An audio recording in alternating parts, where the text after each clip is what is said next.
आसमाना में आसमान से कोई अपना नहीं रहता, दूर तक आसमान पर चेहरा नहीं रहता।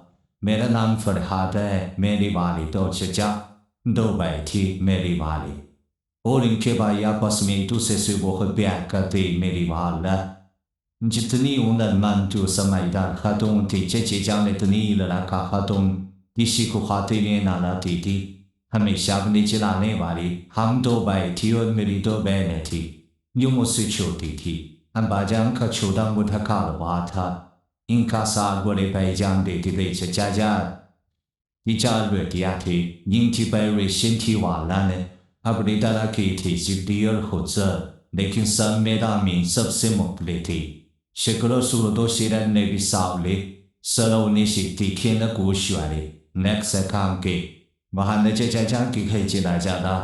काम तो सिर्फ बहाना होता था, मुझे तो बस रमीन को देखना होता था।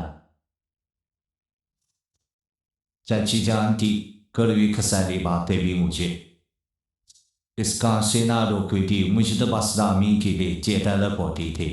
कसनों की तंस खाती आंखें भी मुझे महसूस न होती थी। कभी कभी मैं रमीन के स्कूल पहुंच जाता, जहाँ वो पढ़ाती थी। आज भी मैंने देखा, इसकी छोटी का टाइम हो गया है। मैं सीधा स्कूल पहुंचा, रमीन को साथ लिया और कॉफी शॉप चला गया। रमीन बोली, जी साहिब भाई, आपने कुछ कहना था? मैंने तलब कर कहा, भाई तुम ना बोलो, क्या तुम मेरे जज्बों से वाकिफ नहीं हो? इसने शर्मा कर सर झुका लिया। मैंने इसका हाथ पकड़ कर कहा, रमीन मेरा भरोसा करो, मेरे जज्बे सच्चे हैं, मैं तुम्हें सच्चे दिल से चाहता हूँ। सारी उम्र साथी भाने की ख्वाहिश है। रमीन कुछ तो बोलो यार, क्या मैं तुम्हें पसंद नहीं हूँ? रमीन बोली, नहीं नहीं। फरहाद भाई भाई भाई कहते हुए उसने झुका ली। रुक गई और मैं धीमे जैसे सुकून उतर आया हो। हमने काफी भी और इसने इसे घर दो घड़ी छोड़कर रमीन को लाफिस कह दिया। मैं अक्सर रमीन पर फोन पर गुफ्तगू होने लगी। मुझे ऐसा महसूस होता कि जिंदगी यही है, मैं रमीन के बगैर कुछ भी नहीं हूँ। मैंने अपने अब्बाजान से फरमाइशी कि वो ताईजान से मेरे लिए रमीन का रिश्ता मांगे। ये सुनकर ही मेरी अम्मी जान परेशान हो गई और बोली, क्या तुम अपने ताईजान को नहीं जानते हो? वो किस तरह की औरत है, को वह कभी भी अपनी बेटी का रिश्ता में नहीं देगी। लेकिन मैं बस जिद था, मेरे भाई जोर करने पर मेरी अम्मी जान छुट्टी वाले दिन अब्बाजान को साथ लेकर ताईजान के घर गई। चचा जान और तायाजान के सामने मेरी और रमीन के रिश्ते की बात की, जिसे कुछ देर से तायाजान ने कबूल कर लिया। तायाजान कुछ ना बोली, मैं बहुत खुश था कि मुझे मन चाहे वो रात मिल ले। लेकिन दूसरे ही दिन मेरी अम्मी जान हॉस्पिटल पहुंची। तायाजान ने अम्मी को फोन कर हो बेइज्जत किया। वो किसी बर्दाश्त न कर सके। मैं घर वालों घर वापिस आया और रमीन को कहा के रमीन के खाए अटन थी और रोते हुए बोली, फरहाद जब आपने वो से शादी नहीं करनी थी तो रिश्ता क्यों भिजवाया? सिर्फ माँ को बेइज्जत करने के लिए, माँ को बेइज्जत करने के लिए। मैं हैरान रह गया और बोला, बेइज्जत तो तुम्हारी वाला ने मेरी मीजान को किया है और वो दिल बर्दाश्त होकर हॉस्पिटल में पड़ी है। मैं रमीन आगे से बोली, फरहाद आप झूठ बोल रहे हैं, आपकी वालदा ने मेरी वालदा को बेइज्जत किया है, वह मुझ पर बड़े बड़े इल्जाम लगाए हैं। मैं गुस्से से बोला, ठीक है रमीन, यूँ तो फिर यूँ ही से, तो मैं वालदा को अच्छे से जानती हो, फिर भी इनकी बातों में आ गई। तुम्हारे बाजान वहाँ हॉस्पिटल में आए थे, वो अभी भी इसी वक्त तुम्हारे और मेरी निकाह करने पर राजी हैं, लेकिन आप नहीं रमीन, आप कभी भी नहीं दी हो सकता। वो कहती रहा कि मेरी बात तो सुन ले फरहाद, लेकिन मैंने फ़ोन बंद कर लिया। फिर वो फ़ोन करते ही रह गए, लेकिन मैंने उसकी एक ना सुनी। अम्मी जान ठीक होकर घर आ गई।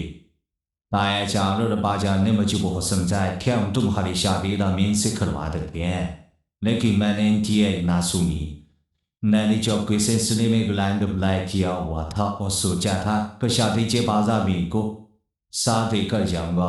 वो तुम्हें पहली ये फरमाइश और बनना पूरा कर सकती आसमान से कोई अपना नहीं रहता दूर तक आसमान का कोई चेहरा नहीं रहता सुबह मेरी एम्बुलेंस की फ्लैट थी मैंने रात के वक्त माँ बाप को बताया कि मेरी जॉब कंफर्म हो गई है सुबह मेरी दुकान ये है अम्मा का तो रो रो कर बुरा हाल था बोली बेटा तूने अपनी माँ को इसका बेबी न समझा जे बता ही देती तो नम आंखों के साथ वो मेरे तो से मुलाकात है जहाँ कहीं रामीन के साथ आने का सोचा था यहाँ हर सहूलत मौजूद थी लेकिन मुझे पर सुकून ना था मेरे खोले कुछ मुझसे पूछे तुम्हारी आंखों में इतनी उदासी क्यों है क्यों इतने चुप चुप रहती हो क्या कोई अपना याद आता है तो यार फोन पर बात कर लिया करो इन्हें मैं कैसे बताता उसे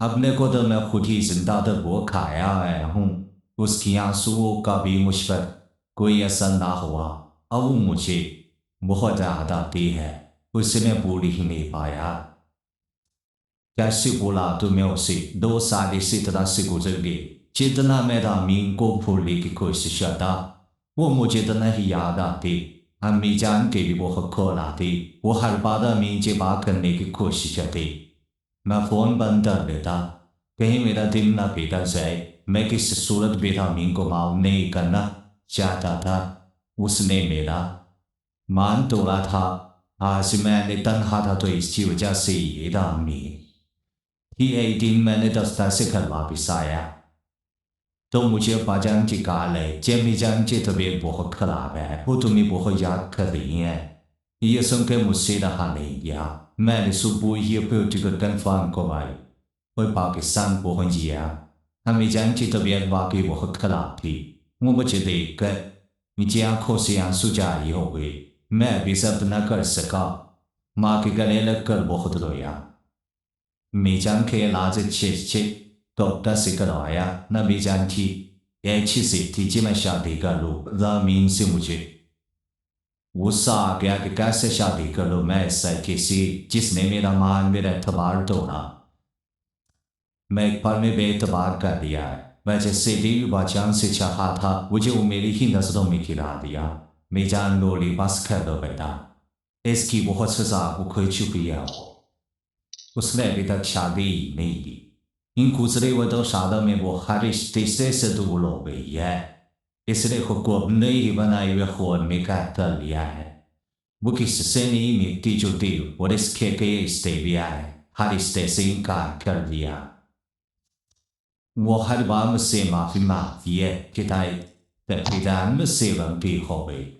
मुझे माफ करिए मुझे फरहात इतबार करना चाहिए था लेकिन नहीं मेरी गलती है सच्ची सा मैं क्या करूं बेटा उससे उसके आंसू नहीं देखे जाते बेटा खुदा का वास्ता है रहमीन को अपना लो मुझे ऐसा महसूस हुआ जैसे मैं अपनी ही नजरों में बजरी मान गया हूँ मेरे पास नहीं चल रहा था कि मैं उसके पास उठे पहुंच जाऊं मैंने रहमीन को सजा देते देते बेसे में ही सजा लिख ली थी जैसे ही अम्मी के तबीयत संभी मैं तायाजान के कह दिया मुझे वहाँ सब कुछ बदला हुआ मिला तायाजान बड़ी गर्मजोशी से मिली मेरी नजरें बेचैन होकर आमीन को देख रही थी वो आमीन जी के सामने आने का नाम ही नहीं ले रही थी मुझसे रहा न गया मैंने तायाजान से इजाजत दी कि मैं आमीन से मिल लूँ तो उन्होंने मुस्कुराते हुए इजाजत दे दी मैंने आमीन के कमरे में गया दरवाजा खटखटाया